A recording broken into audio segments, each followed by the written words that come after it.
ಇನ್ನು ಇವತ್ತು ಗಣರಾಜ್ಯೋತ್ಸವ ಅಂತ ಹೇಳಿದ ತಕ್ಷಣ ಈ ಆರ್ಡಿ ಪರೇಡ್, ಕರ್ತವ್ಯ ಪಥದಲ್ಲಿ ನಡೆಯುವಂತಹ ಆರ್ಡಿ ಪರೇಡ್ ಎಲ್ಲರ ಕಣ್ಮನ ಸೆಳೆಯುತ್ತೆ. ಅದರಲ್ಲೂ ಕೂಡ ಈ ಟ್ಯಾಬ್ಲೋಗಳು, ಆಯಾ ರಾಜ್ಯದ ಒಂದು ಟ್ಯಾಬ್ಲೋಗಳು, ಸ್ತಬ್ಧ ಚಿತ್ರಗಳ ಒಂದು ಪರೇಡ್ ಏನಿರುತ್ತಲ್ಲ, ಅದು ಸಾಕಷ್ಟು ಖುಷಿ ಕೊಡುವಂಥದ್ದು. ಬಟ್ ಈ ಬಾರಿ ಕರ್ನಾಟಕದ ಈ ಸ್ತಬ್ಧ ಚಿತ್ರಕ್ಕೆ ಅವಕಾಶವನ್ನ ಕೊಟ್ಟಿಲ್ಲ. ಈ ಕರ್ತವ್ಯ ಪಥದಲ್ಲಿ ಕರ್ನಾಟಕದ ಟ್ಯಾಬ್ಲೋ ಸಂಚಾರ ಮಾಡಿಲ್ಲ. ಇದಕ್ಕೆ ಕಾರಣ ಬಹುಶಃ ಈ ಒಂದು ಆಲ್ಟರ್ನೇಟ್ ನೀತಿ ಅನ್ನುವಂಥದ್ದನ್ನ ಏನು ಮಾಡಿದ್ದಾರೆ ಅಂದ್ರೆ, ಒಂದು ವರ್ಷ 15 ರಾಜ್ಯದ ಸ್ತಬ್ಧ ಚಿತ್ರ, ಇನ್ನೊಂದು ವರ್ಷದಲ್ಲಿ ಮತ್ತೆ 15 ರಾಜ್ಯದ ಸ್ತಬ್ಧ ಚಿತ್ರಗಳು ಅಂತ ಹೇಳಿ. ಸೊ ಲಾಸ್ಟ್ ಇಯರ್ ಕರ್ನಾಟಕಕ್ಕೆ ಅವಕಾಶ ಕೊಟ್ಟಿದ್ರು, ಹಾಗಾಗಿ ಈ ಇಯರ್ ಕೊಟ್ಟಿಲ್ವೇನೋ ಅಂತ ಹೇಳಿ ಅನ್ಕೊಂಡ್ರು ಕೂಡ. ಬಟ್ ಲಾಸ್ಟ್ ಟೈಮ್ ಗುಜರಾತ್ ಮತ್ತೆ ಉತ್ತರ ಪ್ರದೇಶ ಈ ಎರಡೂ ಸ್ತಬ್ಧ ಚಿತ್ರಗಳು ಕಂಟಿನ್ಯೂಸ್ ಆಗಿ ಬರ್ತಾನೆ ಇವೆ. ಇನ್ಫ್ಯಾಕ್ಟ್ ಪ್ರಶಸ್ತಿ ಕೂಡ ಪಡ್ಕೊಂಡಿವೆ. ಇದು ಈಗ ಸಾಕಷ್ಟು ಒಂದು ಟೀಕೆಗೆ ಗುರಿ ಆಗ್ತಾ ಇದೆ. ಇನ್ಫ್ಯಾಕ್ಟ್ ನಮ್ಮ ಸ್ಯಾಂಡಲ್ವುಡ್ನ ನಿರ್ದೇಶಕರಾಗಿರುವಂತಹ ಸಿಂಪಲ್ ಸುನಿ ಕೂಡ ಇದ್ರ ಬಗ್ಗೆ ಮಾತಾಡಿದ್ದಾರೆ. ಈ ರೀತಿಯಾಗಿ ಇಬ್ಬಗೆ ನೀತಿಯನ್ನು ಅನುಸರಿಸ್ತಾ ಇರುವಂಥದ್ದು, ಅದಕ್ಕೆ ನಮ್ಮ ಧಿಕ್ಕಾರ ಅನ್ನುವಂಥದ್ದನ್ನು ಕೂಡ ಹೇಳಿದ್ದಾರೆ. ಹಾಗಾದ್ರೆ ಏನ್ ನಡೆದಿದೆ ಬನ್ನಿ ನೋಡೋಣ.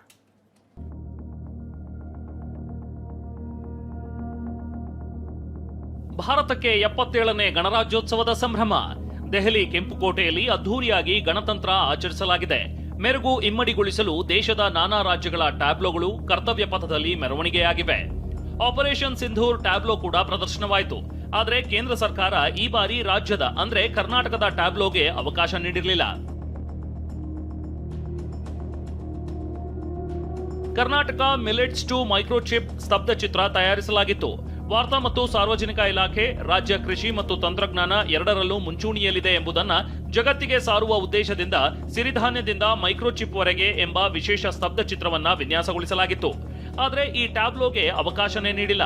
ಇದಕ್ಕೆ CM Siddaramaiah, DCM DK Shivakumar ಅಸಮಾಧಾನ ಹೊರಹಾಕಿದ್ದಾರೆ.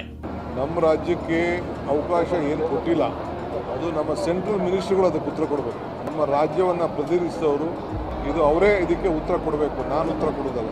ಟ್ಯಾಬ್ಲೋ ವಿಚಾರದಲ್ಲಿ ಪರ್ಯಾಯ ನೀತಿ ಅನುಸರಿಸಲಾಗುತ್ತೆ. ಅಂದ್ರೆ ಪ್ರತಿ ವರ್ಷ 15 ರಾಜ್ಯಗಳ ಟ್ಯಾಬ್ಲೋಗೆ ಅವಕಾಶ ನೀಡಲಾಗುತ್ತೆ.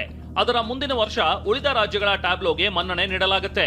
ಈ ಲೆಕ್ಕದಲ್ಲಿ ಕರ್ನಾಟಕದ ಟ್ಯಾಬ್ಲೋಗೆ ಹಿಂದಿನ ವರ್ಷ ಚಾನ್ಸ್ ನೀಡಲಾಗಿತ್ತು. ಆದ್ರೆ ವಿಚಾರ ಇದಲ್ಲ. ಕೇಂದ್ರ ಸರ್ಕಾರದ ಪರ್ಯಾಯ ನೀತಿ ಅಡಿಯೇ ಕರ್ನಾಟಕವನ್ನ ಕೈಬಿಟ್ಟಿದೆ ಎಂದುಕೊಳ್ಳಿ. ಆದ್ರೆ ಕಳೆದ 3 ವರ್ಷದಿಂದಲೂ ಭಾಗವಹಿಸಿ ಪ್ರಶಸ್ತಿ ಗೆದ್ದಿದ್ದ ಗುಜರಾತ್ ಹಾಗೂ ಉತ್ತರ ಪ್ರದೇಶಕ್ಕೆ ಈ ಬಾರಿಯೂ ಅವಕಾಶ ಕೊಡಲಾಗಿದೆ. ಈ ಇಬ್ಬಗೆ ನೀತಿ ಯಾಕೆ ಅನ್ನೋದು ಸದ್ಯದ ಕಾಂಗ್ರೆಸ್ ನಾಯಕರ ಪ್ರಶ್ನೆ. ಇದೇ ಮಾತನ್ನ ಚಿತ್ರ ನಿರ್ದೇಶಕ ಸಿಂಪಲ್ ಸುನಿ ಸಿಂಪಲ್ ಆಗಿ ಧಿಕ್ಕರಿಸಿದ್ದಾರೆ. ಸರ್ವರಿಗೂ 77ನೇ ಗಣರಾಜ್ಯೋತ್ಸವದ ಶುಭಾಶಯಗಳು. ವಿವಿಧತೆಯಲ್ಲಿ ಏಕತೆ ಭಾರತದ ಹೆಮ್ಮೆ. ಆದರೆ ಈ ಬಾರಿಯ ಪರೇಡ್ನಲ್ಲಿ ನಮ್ಮ ನೆಚ್ಚಿನ ಕರ್ನಾಟಕದ ಸ್ತಬ್ಧ ದಿಬ್ಬಣ ಕಾಣೆಯಾಗಿದ್ದು ಮಾತ್ರ ವಿಷಾದನೀಯ. ಪರ್ಯಾಯ ನೀತಿಯಂತೆ ನಮಗೆ ತಪ್ಪಿದ್ದು ಎಂದುಕೊಂಡ್ರು ಗುಜರಾತ್, ಉತ್ತರ ಪ್ರದೇಶಕ್ಕೆ ಮಾತ್ರ ಪ್ರತಿ ವರ್ಷ ಅವಕಾಶ ದೊರಕುತ್ತಿರುವ ಇಬ್ಬಂದಿ ನೀತಿಗೆ ಮಾತ್ರ ಧಿಕ್ಕಾರ. ಇದ್ರ ಜೊತೆಗೆ ಕಾಂಗ್ರೆಸ್ ಮತ್ತೊಂದು ಪ್ರಶ್ನೆಯನ್ನ ಎತ್ತಿದೆ. ಈ ವರ್ಷ ಯಾವ್ಯಾವ ರಾಜ್ಯಗಳಲ್ಲಿ ಚುನಾವಣೆ ಇದೆಯೋ ಆ ಎಲ್ಲಾ ರಾಜ್ಯಗಳಿಗೆ ಅವಕಾಶ ಸಿಕ್ಕಿದೆ ಅಂತ ಹೇಳಿದ್ದಾರೆ. ಗುಜರಾತ್ ಹೋಗುತ್ತೆ, ತಮಿಳುನಾಡು ಹೋಗುತ್ತೆ, ಯಾಕೆಂದ್ರೆ ಎಲೆಕ್ಷನ್ ಇದೆ. ಕೇರಳದ ಹೋಗ್ತಿದೆ, ಎಲೆಕ್ಷನ್ ಇದೆ. ಪುದುಚೇರಿದು ಹೋಗ್ತಿದೆ, ಎಲೆಕ್ಷನ್ ಇದೆ. ಇದು ನಾನು ಹೇಳಿದ್ದಲ್ಲ, ಮಿನಿಸ್ಟ್ರಿ ಆಫ್ ಡಿಫೆನ್ಸ್ ವೆಬ್ಸೈಟ್ ಅಲ್ಲಿ ದಯವಿಟ್ಟು ತಾವೋಗಿ ನೋಡಬೇಕು. ಕರ್ನಾಟಕದ ಟ್ಯಾಬ್ಲೋಗೆ ಅವಕಾಶ ಸಿಗದೇ ಇರೋದು ಚರ್ಚೆಗೆ ಗ್ರಾಸವಾಗಿದೆ. ಕರ್ತವ್ಯ ಪಥದಲ್ಲಿ ಹೋಗಬೇಕಿದ್ದ ಟ್ಯಾಬ್ಲೋ ಭಾರತ ಪರ್ವಕ್ಕಷ್ಟೇ ಸೀಮಿತವಾಗಿದೆ. ಬೆಂಗಳೂರಿನಿಂದ ಹರೀಶ್ ಜೊತೆ ಮಹೇಶ್, TV9 ನವದೆಹಲಿ.